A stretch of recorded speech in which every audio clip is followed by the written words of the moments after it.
ஓம் விக்னேஸ்வரா போற்றி, ஓம் நவக்கரன் அருளை போற்றி. கன்னிராசி நேயர்களுக்கு வணக்கம். கன்னிராசிக்கு 7ஆம் இடத்துல சனி செவ்வாய் இருக்கிறாங்க. இதுக்கு ஒரு வீடியோ போட்டிருக்கிறேன், கற்பனைசாமி வழிபாடு பண்ண நல்லதுன்னு.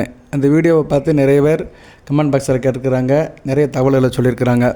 அந்த வழிபாடு பண்ணினீங்கன்னா மிகச்சிறப்பாக இருக்கும். ஸோ இப்போதைக்கு உங்களுக்கு ராசிக்கு 7, 8ஆம் இடங்கள் பாப தொடர்பில் இருக்கிறதுனால கற்பனைசாமி வழிபாடு பண்ணுங்கள், மிகச்சிறப்பாக இருக்கும்.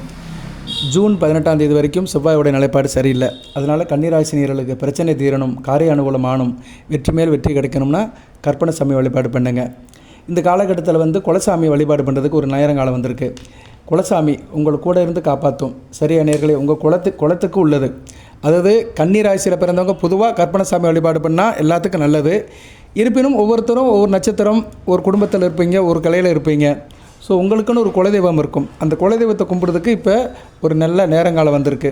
குலதெய்வத்தை கும்பிட்டு குலதெய்வத்தை வீட்டில் கூட நீங்கள் வர வச்சுக்கலாம். சரியா நேர்களே, வீட்டில் கூட வர வச்சு குலதெய்வத்துடைய அருளை நீங்கள் பரிபூர்ணமாக பெறலாம். அதை பற்றி தான் இந்த வீடியோவில் பேச போகிறோம். பொறுமையாக பாருங்கள். அதாவது குலதெய்வம் வீட்டில் இருந்து வழி நடத்த, குலதெய்வம் நீங்கள் கோயிலில் போய் சாமி கும்பிட்டுட்டு சில காரியங்களை செஞ்சுட்டு வந்தீங்கன்னா வீட்டிலே இருந்து உங்களை நல்லபடியாக வழி நடத்தும். அதை பற்றி தான் இந்த வீடியோவில் பார்க்க போகிறோம். முக்கியமான வீடியோ. சரியா நேயர்களே, இதை வாழ்நாள் முழுக்க நீங்கள் வச்சுக்கலாம். மற்றவங்களுக்கு ஷேர் பண்ணுங்கள். உங்கள் வீட்டில் உங்களுக்கு தெரிஞ்சவங்க கன்னிராசி நேரில் இருந்தாங்களோ அவங்களுக்கு இதை சொல்லுங்கள். சரியா, எல்லாத்துக்கும் இது போய் சேரணும். இது ஒரு பொதுவான இறை வழிபாடு சம்மந்தப்பட்ட வீடியோ. கன்னிராசிக்கு 100க்கு 100 பலனை கொடுக்கும். சரியா நேயர்களே, நீங்கள் சித்திரை நட்சத்திரத்தில் இருந்தாலும் சரி, அஸ்த நட்சத்திரத்தில் பிறந்தாலும் சரி, உத்திர நட்சத்திரத்தில் பிறந்தாலும் சரி, எந்த லக்கணத்தில் பிறந்தாலும் சரி, தசாபதி செவ்வாய் திசை, ராகு திசை, குரு திசை, சனி திசை, புதன் திசை, வயதானவர்களுக்கு கேது திசை நடந்தாலும் பரவாயில்ல. ஸோ தசாபதி என்ன நடந்தாலுமே வழிபாடு ரொம்ப முக்கியம். இப்போ சுக்கிரன் உங்கள் ராசிக்கு 2, 9 கூடியவர், தன குடும்ப வாக்கு ஸ்தானாபதி, பாக்கிய ஸ்தானாபதி. அதாவது கன்னிராசின்னு பிறந்தவங்களுக்கு பணத்தை கொடுக்குறவர், குடும்பத்தில் அமைதியை கொடுக்குறவர், நல்ல பழக்க வழக்கங்களை கொடுக்குறவர், பேர் புகழ் அந்தஸ்தை கொடுக்குறவர், வெற்றி மேல் வெற்றியை கொடுக்குறவர், தொட்ட காலத்தை கொடுக்குறவர். அதாவது எப்படி பானை நிறைய பொருளை கொடுக்குறவர். பானை பிடித்தவள் பாக்கியலட்சுமி அப்படிம்பாங்க. பாக்கியலட்சுமினே யார்? உங்கள் மனைவி தான். சரியா, பெண்ணு ஒரு குடும்பத்துக்கு மனையாள் தான் ரொம்ப முக்கியம். கிரகலட்சுமி அவள் தான். ஒரு குடும்பத்தில் வாக்கப்பட்டு வர்ற பொண்ணு நல்ல நிலைமையில் இருந்தாருன்னா அந்த குடும்பம் நல்ல நிலைமைக்கு செலுத்து ஓங்கும். அந்த குடும்பத்தில் எந்த பிரச்சனையும் இருக்காது. அதனால தான் திருமணம் முடிஞ்சு வரும்போது பெண்கள் கையில் குத்து வழக்கம், 4 அரிசியும் கொடுக்குறாங்க. வந்தோடனே குத்து வழக்க வீட்டில் குத்து வழக்கு ஏற்ற சொல்கிறாங்களே, மணமகளே மணமகளே மணமகளே மருமகளே வா வா வா, உன் வலது காலை எடுத்து வைத்து வா வா வா, அந்த பாட்டை போடுறாங்க. எதுக்குன்னா அந்த மருமகள் அவள் சீதேவி, அவள் பிறந்த வீட்டில் இருந்து புகுந்த வீட்டுக்கு வரும்போது ஒரு சீதேவியாக வர்றா, மகாலட்சுமியாக அந்த குடும்பத்தை தலதொங்க வைக்கிறா. அந்த குடும்ப பெருமைகள் அருமைகள், கணவனை மகளை வச்சு, கணவன் குடும்பத்தையும் மகளை வச்சு தானும் வாழ்ந்து கணவனையும் சந்தோஷப்படுத்தி குழந்தை குட்டிகளை பெருத்து 100 100ஆக்கி 100 லட்சமாக்குற அந்த பெண்ணு தான். குடும்ப குத்து வழக்கு அந்த பெண்ணு தான். ஸோ கன்னிராசியில் பிறந்த பெண்கள் இந்த வீடியோ முழுமையாக கேளுங்க. இதில் சொல்கிற சில காரியத்தை பண்ணுங்க. பொதுவாக இப்போ சுக்கிரன் உங்கள் ராசிக்கு ரொம்ப வேண்டியவன். இப்போ சுக்கிரனை பற்றி பேசும்போது தான் பெண்களை பற்றி பேச வந்துட்டேன். ஏன்னா சுக்கிரன் ஒரு பெண் கிரகம் தான். பெண்களை பற்றி சொல்லணும்னா சுக்கிரனை தான் பார்க்கணும். ஒரு ஆண் ஜாதகத்தில் அவனுடைய பெண் தொடர்பு எப்படி இருக்கும், பெண்களுக்கும் அவனுக்கும் எப்படி ஸ்பரிசம் இருக்கும் அப்படின்னா சுக்கிரனை வச்சு தான் பார்க்கணும். ஸோ அப்படிப்பட்ட சுக்கிரன் இப்போ ராசிக்கு 9ஆம் இடத்துக்கு போகிறாரு. வர்ற 19ஆம் தேதி 19/4/2026 ராசிக்கு 9ஆம் இடத்துல மாளவிய யோகத்தில் உட்கார்றாரு. நல்ல அமைப்பு. ராசிக்கு 9ஆம் இடத்துல இருந்து 3ஆம் இடத்தை பார்க்குறாரு. நல்லா இருப்பீங்க. காரிய அனுகூலம் இருக்கும், காரிய வெற்றி இருக்கும், தொட்ட காரியம் துலங்கும், நல்லா இருக்கும். உள்ளூரில் வேலை பார்க்குறவங்களுக்குலாம் மிகச்சிறப்பாக இருக்கும். நல்ல விதமாக பார்க்கப்படுகிறது. கலை சம்மந்தப்பட்டவங்க, எக்ஸ்ட்ரா கரிக்குலர் ஆக்டிவிட்டியில் இருக்கிறவங்க, இயல், இசை, நாடகம், ஆடல், பாடல், திரைப்படம், நாடகம், மியூசிக், இசை, இது சம்மந்தப்பட்டவங்களுக்குலாம் நல்லா இருக்கும். ஆள் கபடியாக இருப்பீங்க. அடி கொடுத்தாலும் பிடி கொடுக்க மாட்டீங்க. நல்ல விதமாக பார்க்கப்படுகிறது. சுக்கிரன் 9ஆம் இடத்துல தனித்த சுக்கிரனாக இருந்து 3ஆம் இடத்தை பார்க்குறாரு. நல்ல விதமாக பார்க்கப்படுகிறது. செவ்வாய்க்கு ஒரு மறையாமல் இருக்கிறாரு. வீடு உங்கள் ராசிக்கு 3ஆம் இடத்துக்குள்ள செவ்வாயும் ராசிக்கு மறையாமல் இருக்கிறாரு. இருப்பினும் ஒரு 7ஆம் இடத்துலேருந்து சில டிஸ்டர்ப் பண்ணுவார். இருப்பினும் செவ்வாய் சுக்கிரன் தங்களுக்குள்ளே மறையாமல் இருக்கிறாங்க. சுக்கிரனுக்கு செவ்வாய் 11ஆம் இடத்துல இருக்கிறது நல்ல ஒரு யோகம்தான். ரைட் நேர்களே, இப்போ அந்த வழிபாடு என்ன சார், என்றைக்கு சார் வழிபாடு பண்ணணும், குலதெய்வம் கோயிலுக்கு என்றைக்கு போகணும் அப்படின்னா, குலதெய்வம் கோயிலுக்கு பொதுவாக எல்லோரும் அமாவாசை பௌர்ணமிக்கு போகலாம். ஆண் தெய்வம்னா அமாவாசை அன்னைக்கு போகலாம், பெண் தெய்வம்னா பௌர்ணமி அன்னைக்கு போகலாம். இடைப்பட்ட நாளிலும் நல்ல நாளை பார்த்து ஒரு நாள் போகலாம். இப்போ குலதெய்வத்துக்கு போகிறதுக்கு உங்களுக்கு முக்கியமான நாளாக ஒன்று வந்திருக்கு. ஏன்னா 9ஆம் இடத்துல சுக்கிரன் வராரு. ராசிக்கு ராஜயோகாதிபதி 9ஆம் இடத்துல வராரு. 9ஆம் இடங்கிறது குலதெய்வத்தை குறிக்கும். 5க்கு 5ஆம் இடம். சரியா, ஆன்மீக வழிபாடுக்கு உள்ள இடம். அதுபோக சுக்கிரன் போய் இயற்கை சுபகிரகம் வந்து அங்கே போய் உட்கார்றாரு. அங்கே வந்து அவர் சந்திர நட்சத்திரத்தில் போவார். அதுதான் பெரிய விஷயம். உங்கள் ராசிக்கு லாபாதிபதி நட்சத்திரத்தில் போவார். ரோகிணி நட்சத்திரத்தில் ஒரு 12 நாள் போவார். அந்த 12 நாள் போகும்போது நீங்கள் வந்து குலதெய்வம் வழிபாடு பண்ணிட்டீங்கன்னா மிகச்சிறப்பாக இருக்கும். உங்கள் ராசிக்கு 2, 9 கூடியவன் 11ஆம் சாரத்தில் போகிறது மிகச்சிறப்பு. நல்ல பலன்களை கொடுப்பார். சரியா? குடும்பத்தில் லாபம் இருக்கும். சரியா நேயர்களே? தொட்ட காரியம் தொடங்க காரிய அனுகூலம் இருக்கும். தாய் அன்பு இருக்கும். தாய்க்கும் மனைவிக்கும் ஒத்துப்போகும். குடும்பத்தில் பெண்களுடைய கை ஓங்கியிருக்கும். பெண்களால் பெருமைப்படுவீங்க. குடும்பத்தில் மகாலட்சுமியுடைய கடாட்சியம் இருக்கும். குறிப்பாக உணவு உற்பத்தியில் இருக்கிறவங்க, காய்கறி கடை வச்சுருக்கிறவங்க, மார்க்கெட்டில் வேலை பார்க்குறவங்க, உணவுப் பொருட்கள் சம்மந்தப்பட்டவங்க, டிபார்ட்மெண்ட் ஸ்டோர் வச்சுருக்கிறவங்க, ஃபேன்சி ஸ்டோர் வச்சுருக்கிறவங்க, அலங்கார பொருட்கள் கடை வச்சுருக்கிறவங்க, மனிதனுடைய தேவைக்கு உண்டான அனைத்து அம்சம் உள்ள தொழில் வியாபாரம் பண்ணுறவங்களுக்கு மிகச்சிறப்பாக இருக்கும். ஏன்னா சந்திர சாரத்தில் சுக்கிரன் போகிறது நல்ல அமைப்பு. சொந்த வீட்டில் சந்திரனுடைய உச்ச நட்சத்திரத்தில் போகிறாரு. ஏன்னா சந்திரன் வந்து ரிஷபத்தில் தான் உச்சமடைவார். ஸோ இது ஒரு நல்ல ஒரு ராஜயோக அமைப்பு. இந்த ராஜயோக அமைப்பு நடக்கிற இடத்துல குலதெய்வத்தை வழிபாடு பண்ணிட்டீங்கன்னா மிகச்சிறப்பாக இருக்கும். 9ஆம் இடமும் குலதெய்வத்தை குறிக்கும். சரியா நேர்களே? 9ஆம் இடம் வந்து பெருங்கோணம். அதனால் தெய்வத்தை குறிக்கும். 9ஆம் இடங்கிறது மகாலட்சுமி ஸ்தானம். ஸோ மகாலட்சுமி ஸ்தானத்தில் அந்த சுக்கிரன், மகாலட்சுமியுடைய அம்சമായ சுக்கிரன் வந்து உட்காரும்போது கன்னிராசி நேயர்கள் கண்டிப்பாக குலதெய்வம் கோயிலுக்கு போயிட்டு வந்துடுங்க. ஸோ குலதெய்வம் கோயிலுக்கு போகிறதுக்கு இந்த நேரம் மிகச்சிறந்த நேரமாக இருக்குது. இந்த நேரத்தில் குலதெய்வம் கோயிலுக்கு போயிட்டு வந்துட்டிங்கன்னா மிகச்சிறப்பாக இருக்கும். எல்லோரும் போகலாம். சரியா? பெண்களும் போகலாம். பெண்கள் வந்து இந்த டேஸ் பார்த்துக்கோங்க. வீட்டுக்கு வழக்கமாக இருக்கின்ற நேரத்தில் தவிர்த்துருங்க. மற்ற நேரத்தில் போகலாம். அதுவும் ஆண்கள் வந்து பெண்கள் வீட்டில் வழக்கமாக வீட்டுக்கு தூரமாக இருந்தாங்கன்னா அந்நேரம் போகக்கூடாது. அந்த டைம் முடிஞ்ச பிறகு தான் போகணும். நீங்கள் குலதெய்வம் கோயிலுக்கு போகிறீங்கன்னா வீட்டில் வந்து அந்நேரம் பெண்கள் சுத்தமாக இருக்க வேண்டும். அவங்க அந்நேரம் வீட்டுக்கு வழக்கமாக இருக்காங்க அப்படின்னா அந்நேரம் நீங்கள் போகக்கூடாது. அந்த நேரம் கழிச்சிட்டு தான் போகணும். ஸோ உங்களுக்கு குலதெய்வம் கோயிலுக்கு போகிறதுக்கு நான் குறிப்பிட்ட ஒரு நாட்களை சொல்கிறேன். ஏப்ரல் 28 மே 8 வரைக்கும். சரியா? ஏப்ரல் 28 மே 8 வரைக்கும். இங்கிலீஷ் டேட்டே சொல்கிறேன் நான். ஏன்னா தமிழ் டேட்டு வந்து சில பேருக்கு சரியாக புரியாது, மனசில் நிற்காது. அதனால் நோட் பண்ணி வச்சுக்கோங்க. ஏப்ரல் 28 மே 8 வரைக்கும் நீங்கள் குலதெய்வம் கோயிலுக்கு போகலாம். குலதெய்வம் கோயிலுக்கு போயிட்டு வந்தீங்கன்னா மிகச்சிறப்பாக இருக்குது. குடும்பத்துடன் போயிட்டு வரலாம். குலதெய்வம் கோயிலுக்கு போய் என்ன சார் செய்யணும் அப்படின்னு இந்த வீடியோவில் சொல்கிறேன், பொறுமையாக கேளுங்க. குலதெய்வம் கோயிலுக்கு போங்க. குலதெய்வத்தை வழிபாடு பண்ணுங்கள். குலதெய்வத்துக்கு வேண்டிய பரிகாரம் செய்யுங்க. சக்கரை பொங்கல் வைங்க. இல்லைனா சக்கரை பொங்கலுக்கு வேண்டிய பொருட்களை கொடுங்க. அரிசி, வெல்லம், நெய் இதெல்லாம் வாங்கி கோயில் குருக்கள்கிட்ட கொடுங்க. அதுபடி உங்கள் சம்பிரதாயப்படி குலதெய்வத்தை கும்பிடுங்க. சில பேர் தேங்காய் பழம் உடச்சி மாலை உடச்சி கும்பிடலாம். அர்ச்சனை பண்ணுங்கள். குலதெய்வம் கோயிலில் வந்து என்ன பண்ணுங்கன்னா, குலதெய்வம் கோயிலில் வந்து செவர் இருக்கும். சரியா? கோயிலெலாம் அங்கே செவர் இருக்கும். செவத்தை சுற்றி தூள் சக்கரை போடுங்க. சரியா? தூள் சக்கரை வாங்கிட்டு போய் அந்த கோயிலை சுற்றி உள்ள சுவர் இருக்கும் பார்த்தீங்களா, மதில் சுவர், அதில் வந்து தூள் சக்கரை போடுங்க. அது மிகச்சிறப்பாக பார்க்கப்படுகிறது. ஏன்னா அங்கே உள்ள எறும்புகளுக்கு, குலதெய்வம் கோயிலில் உள்ள எறும்புகளுக்கு ஒரு தீனி போட்டிங்கன்னா அந்த குலதெய்வத்தோட அருள் கிடைக்கும். நீங்கள் செஞ்ச வினையெல்லாம் தீரும், பாவமெல்லாம் தீரும், தோஷமெல்லாம் தீரும். ஸோ அதனால் குலதெய்வம் கோயிலில் உள்ள செவத்துக்கு செவரு சுற்றி உள்ள செவத்தில் கொஞ்சம் தூள் சக்கரையை போடுங்க. குலதெய்வம் கோயிலில் வேப்ப மரம் இருந்துச்சுன்னா மரத்துக்கடியிலையும் அந்த தூள் சக்கரையை போடுங்க. தோஷம் நிவர்த்தியாகும். சனி தோஷம் இருந்துச்சுன்னா நிவர்த்தியாகும். ஜனன ஜாதகத்தில் சனி பகவான் சரியில்லாதவர்களுக்கு இந்த வழிபாடை பண்ணினீங்கன்னா, இந்த சின்ன காரியத்தை பண்ணினீங்கன்னா உங்களுக்கு வந்து அந்த தோஷம் குறையும். நல்ல விதமாக பார்க்கப்படுகிறது. அதுபோல் குலதெய்வம் கோயில் உங்களுக்கு தனிப்பட்ட ஒரு சக்தியை கொடுக்கும். ஏன்னா உங்களுக்குள்ள சாமி, உங்கள் சாமி, உங்கள் அப்பா கும்பிட்ட சாமி, உங்கள் தாத்தா கும்பிட்ட சாமி. இந்நேரம் கன்னிராசினியர்கள் உங்கள் குலதெய்வத்தை டெக்ஸ்ட் பண்ணுங்கள். குலதெய்வத்தை பற்றி நம்ம பேசுகிறத காட்டிலையும் குலதெய்வத்தோட நாமத்தை ஒரு நாள்னாச்சும் எழுதணும். இல்லைனா ஒரு நாள்னாச்சும் கும்பிடணும். குலதெய்வத்தை ஒரு நாள்னாச்சும் தினமும் ஒரு தடவை நினைக்கணும். தினமும் அதை நினச்சி நம்ம கும்பிடணும். சரியா? குலதெய்வத்தோட பேரை சொல்லணும். அதனால் உங்கள் குலதெய்வ பேரை இந்த நேரத்தில் டெக்ஸ்ட் பண்ணுங்கள். சரியா? நேரில் எங்கள் சாமி வந்து அங்காள பரமேஸ்வரி, எங்கள் சாமி வந்து மதுரை வீரன், எங்கள் சாமி வந்து வள்ளியூர் முருகன், எங்கள் சாமி வந்து இருக்கங்குடி மாரியம்மன். இப்படி உங்கள் தெய்வம், குலதெய்வம் எதுவோ அதை வந்து கமெண்ட் பாக்ஸில் டெக்ஸ்ட் பண்ணுங்கள். உங்களுக்கு வந்து அந்த குலதெய்வத்தோட அருள் பரிபூர்ணமாக கிடைக்கும். இப்போ என்ன பண்ணுறீங்கன்னா, அந்த தூள் சக்கரையை வந்து கோயிலை சுற்றி போடுறீங்க. சாமி கும்பிடுங்க, வேண்டுதெல்லாம் பண்ணுங்கள்.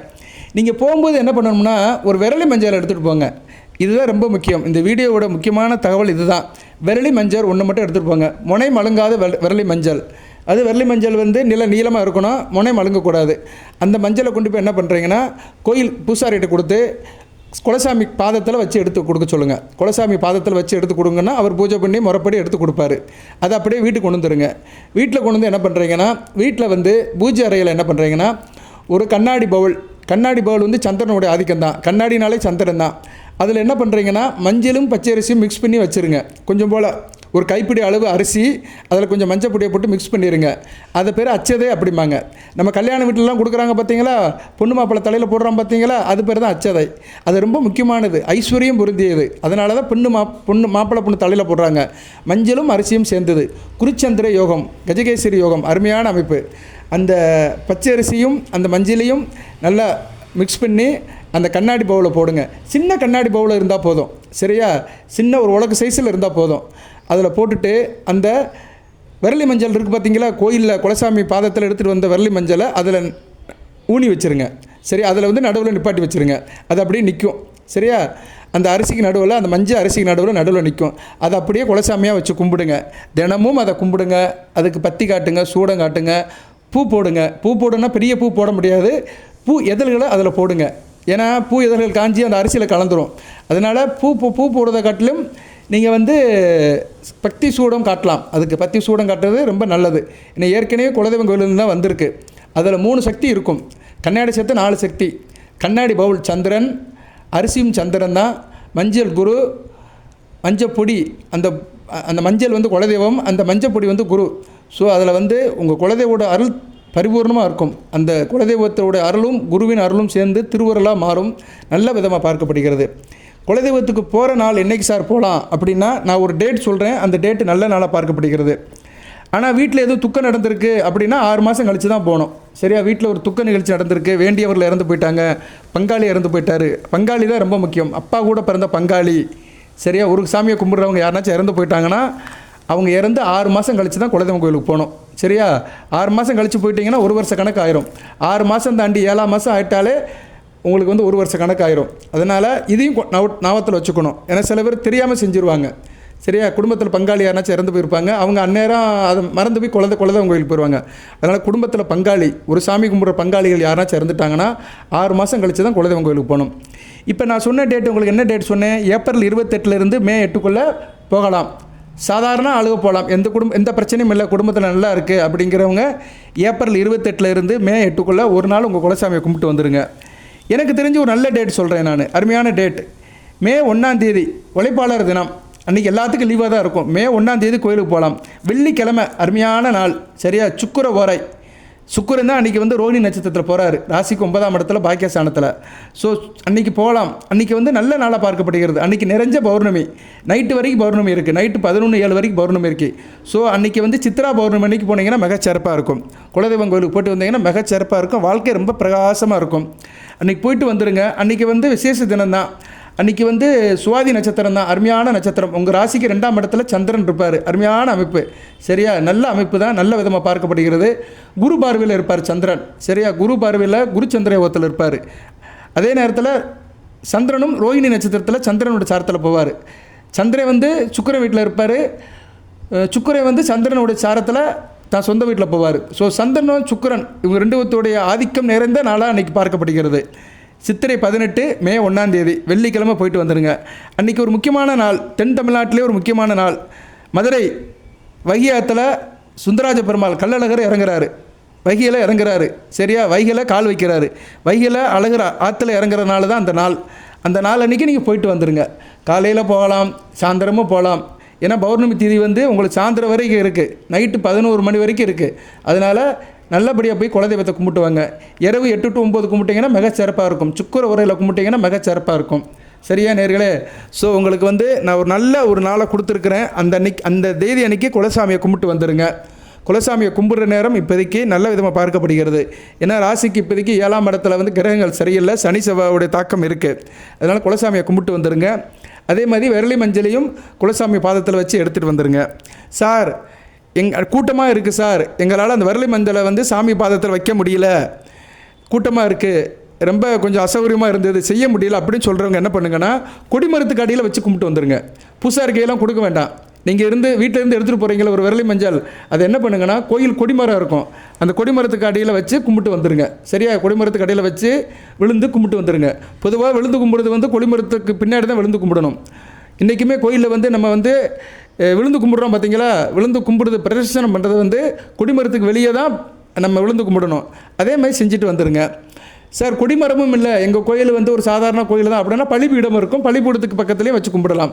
இல்லை சார் எதுவுமே இல்லை, கோயிலில் பூசாரியே இல்லை அப்படின்னா நீங்களாக வச்சு கும்பிட்டு வந்துக்கலாம். எப்படியோ அந்த விரலி மஞ்சள் வந்து அந்த குலசாமியோட சன்னதிக்கு போகணும், அந்த சன்னதியில் வச்சு எடுத்துகிட்டு வரணும். சரியா?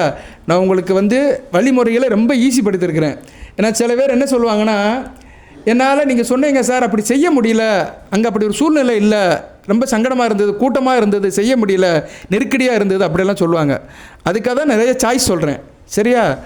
எதுவுமே முடியலன்னா அந்த விரலி மஞ்சளை கோயில் சன்னதியில் ஒரு இடத்துல நல்ல இடத்துல வச்சு நீங்கள் மனமுறை வேண்டிட்டு அப்படியே எடுத்துகிட்டு வந்துடுங்க, நல்ல விதமாக பார்க்கப்படும். சரியா? நேரில் சில பேர் பிடிமண்ணியே எடுத்துகிட்டு வருவாங்க, பிடிமண்ணெல்லாம் ஒரு பக்கம் இருக்கட்டும். சரியா? விரலி மஞ்சள் வந்து ரொம்ப முக்கியம். வாய்ப்பு இருக்கிறவங்க பாதத்தடியில் எடுத்துகிட்டு வச்சிங்கன்னா ரொம்ப சிறப்பு. குலசாமி பாதத்தடியில் வச்சு எடுத்துகிட்டு வந்தீங்கன்னா மிகச்சிறப்பு. அதை வச்சு கும்பிடுங்க, மிகச்சிறப்பாக இருக்கும். நேர்களே, குலதெய்வம் உங்களை வழிநடத்தும், குலதெய்வமும் உங்கள் கூடயே வரும், உங்கள் குடும்பத்திலிருந்து வழிநடத்தும். வாழ்த்துக்கள். இந்த வீடியோ இத்தோடு நிறைவு பண்ணுறேன். பழங்கள்லாம் நல்லாயிருக்கும். இதை செஞ்சிட்டிங்கன்னா அடுத்த வருகின்ற நாட்கள் பழங்கள் நல்லாயிருக்கும். தொட்ட காரியம் தொடங்கும், காரிய அனுகூலம் இருக்கும், காரிய வெற்றி இருக்கும், நல்ல விதமாக பார்க்கப்படுகிறது என்கிற நல்ல வார்த்தையை சொல்லிவிட்டு இந்த வீடியோ இத்தோடு நிறைவு பண்ணுறேன். இந்த வீடியோ சம்மந்தப்பட்ட எது சந்தேகம் இருந்தால் கேளுங்க. சரியா? இந்த வீடியோ சம்மந்தப்பட்ட சந்தேகம், குலசாமி கோயிலுக்கு போகிற சந்தேகம், மற்ற எந்த சந்தேகம் எது இருந்தாலும் நீங்கள் கமெண்ட் பாக்ஸில் கேட்கலாம். வாழ்த்துக்கள். எல்லாம் வல்ல இறைவன் கன்னிராசி நேயர்களுக்கு சில சௌபாகியத்தையும் சில ஐஸ்வர்யத்தையும் சில நன்மையிலும் கொடுப்பார். அனைத்து வளங்களும் நலங்களை பற்றி தேக ஆரோக்கியத்துடன் தீர்க்காயலுடன் நீடோடி வாழ்க, நிறைந்த வளம் பெறுக. நன்றி நேயர்களே.